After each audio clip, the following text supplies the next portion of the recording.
বঙ্গোপসাগরে সৃষ্ট ঘূর্ণাবর্তের কারণে পুরো বাংলাদেশ ঢেকে গেছে মেঘের চাদরে। নিম্নচাপ অঞ্চলের প্রভাবে মাঝারি থেকে ভারী বৃষ্টি হচ্ছে সারা দেশে। তবে এর মধ্যে রংপুর সহ দেশে উত্তরাঞ্চলের জেলাগুলোতে ভারী বৃষ্টিপাতের কারণে বন্যার সতর্কতা জারি করেছে আবহাওয়া অফিস।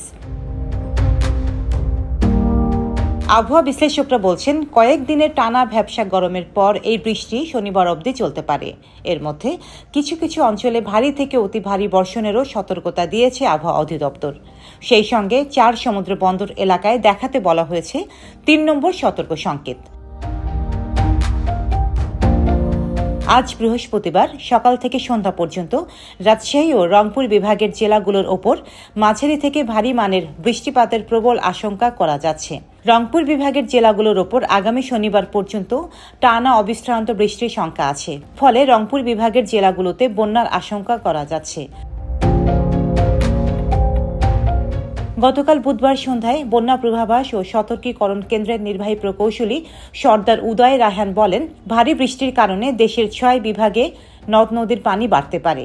একই কারণে আগামী 3 দিন তিস্তা অববাহিকার নিম্ন অঞ্চল ও চরাঞ্চল প্লাবিত হতে পারে। এর মধ্যে রংপুরে পানি বেশি বাড়বে। আগামী 3 দিন তিস্তা অববাহিকায় কুড়িগ্রাম, লালমনিরহাট, নীলফামারী, রংপুরের নিম্ন অঞ্চল ও চরাঞ্চল প্লাবিত হতে পারে।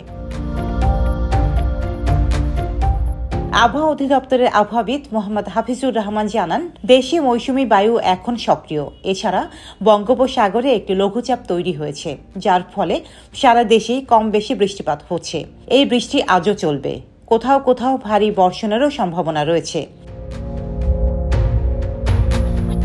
এদিকে আবহাওয়ার পূর্বাভাসে বলা হয়েছে, আজ বৃহস্পতিবার রংপুর, রাজশাহী, ঢাকা, ময়মনসিংহ, খুলনা, বরিশাল, চট্টগ্রাম ও সিলেট বিভাগের অধিকাংশ জায়গায় অস্থায়ীভাবে দমকা হাওয়া সহ হালকা থেকে মাঝারি ধরনের বৃষ্টি অথবা বজ্রসহ বৃষ্টি হতে পারে।